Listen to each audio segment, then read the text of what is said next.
there could be a major change to the starting lineup for the Los Angeles Lakers, and it looks like Gabe Vincent isn't fully healthy just yet.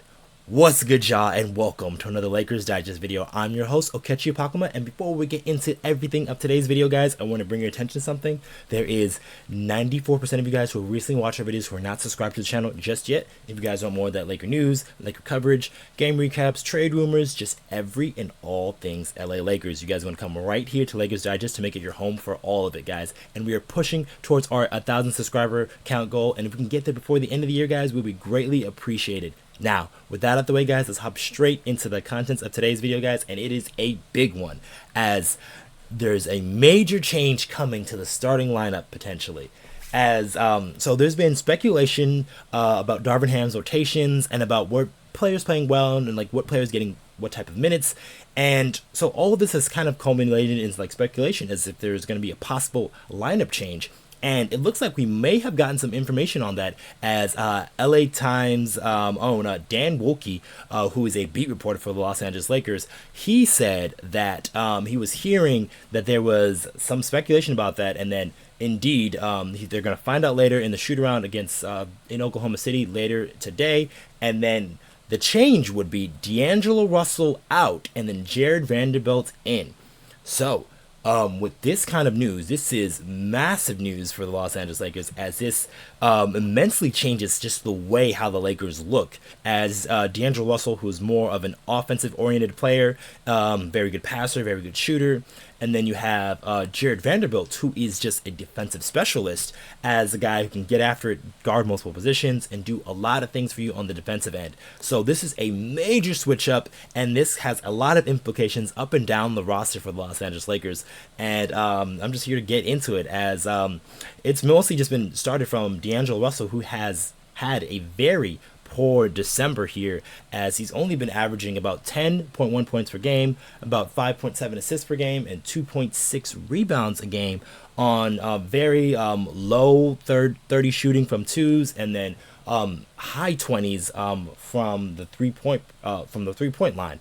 And so this has kind of been the reason why there's been a push for a change in the starting lineup, as D'Angelo Russell has been playing up to the caliber that he is used to. Even earlier in the season, where he was getting a lot of deflections, he is actually still, I believe, one of the top 20 guys in the NBA in deflections. And then he was averaging about 17 points per game in those first couple of months for the Lakers. But there's been a considerable drop off, and then it has led the Lakers to possibly change their starting lineup here. Now, it is yet to be seen, if it obviously actually happens, as we're going to find out later tonight as the Lakers play the Oklahoma City Thunder. And then if it does happen, we'll see how long will it happen, as we'll see how long Darvin Ham would play with this starting lineup rotation. But having a starting five of Jared Vanderbilt, LeBron James, Anthony Davis, Taurean Prince, and Cam Reddish is a very defensive-minded starting lineup.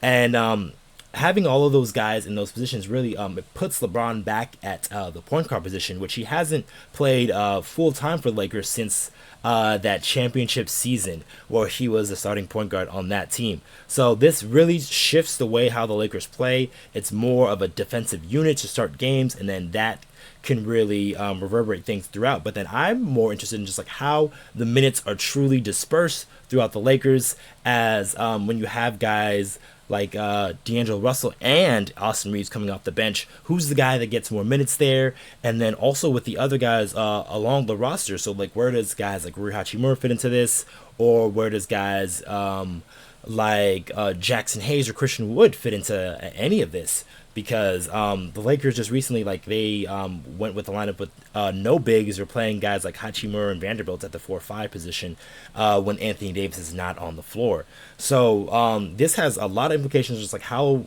well the Lakers are going to match up their lineups and stuff like that. But I kind of have an opinion on just like, I think this could be a one-game deal, only because on the other side of the ball for the Lakers tonight, they're playing Shai Gilgeous-Alexander, who is probably a front-of-the-line MVP candidate, especially with the way the Oklahoma City Thunder have been playing recently. I think they're second in the West.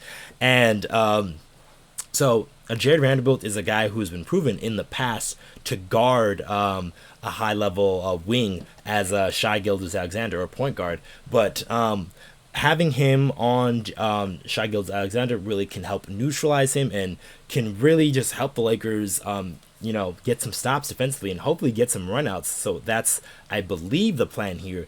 As when you have a starting lineup of Cam Reddish and Jared Vanderbilt out there, like, it does make shooting a little shaky. Teams tend to pack the paint against the Los Angeles Lakers, so when you have LeBron James and Anthony Davis, that tends to happen. And then if you have Jared Vanderbilt and Cam Reddish on the floor, Cam Reddish, although he's a pretty decent corner shooter, but Jared Vanderbilt has given us no offensive value this season whatsoever, which is fine because he is a defensive-minded player.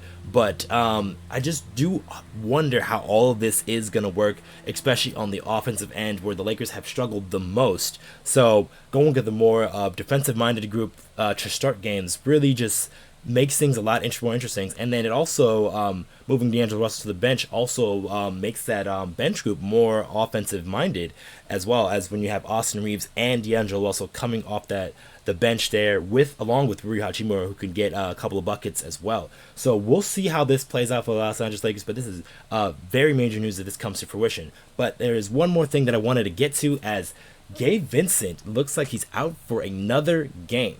So just got a report this morning, and Gabe Vincent was actually he was listed as questionable for tonight's game, but then it looks like that he was downgraded to doubtful, while Rui Hachimura, who was listed as questionable, has been upgraded to probable. So he is going to play tonight after having that nasty fall. If you guys saw that one, it was a really bad one where Rui Hachimura got hit in the face. I believe it was by Naz Reid, and then he picked up a flagrant one on him, but he fell right straight on his back and then landed on his wrist. So I think that kind of broke his fall. But like Rui Hachimura, although he's a big guy, like that still hurts. The floor tends to win a lot of battles against any NBA player. So Hachimura's in, but Gabe Vincent out, and that's what I'm a little bit more concerned about, as Gabe Vincent is coming off an injury, and he didn't play the second leg of a back-to-back, and that seems to be the plan for the Los Angeles Lakers. And then, so having Gabe Vincent miss probably another game here, as most guys, when you get downgraded to doubtful on the game of, it's usually not a good indicator that you're going to play tonight's game. So that's a little bit concerning, as the Lakers have been struggling, especially on that offensive end, and Gabe Vincent could be a guy that can hit some shots for you, could play make a little bit, and get some things going for you offensively. And not having him in the full picture, I described this a little bit ago in another video, as having Austin Reaves, D'Angelo Russell, and Gabe Vincent, they really help complement each other, as these guys all kind of do similar things on the offensive end, and then they can cover for one another somewhat on the defensive end, as Gabe Vincent is more of a bit of a defensive-minded player. He's a guy that can get after it on that end, and shown that he can do it at a high level, as he was a starting point guard for the Miami Heat when they went to the NBA Finals. But so it looks like there's no Gabe Vincent today, and then if we do get this new starting lineup, I'm very interested to see how this works for the Los Angeles Lakers. But guys, that's going to be it for this one. Make sure you guys subscribe and then comment if you do think this is a good idea for the Lakers to start Jared Vanderbilt over D'Angelo Russell. But I've been your host, Okechi Apakama, and I'll catch you guys in the next one.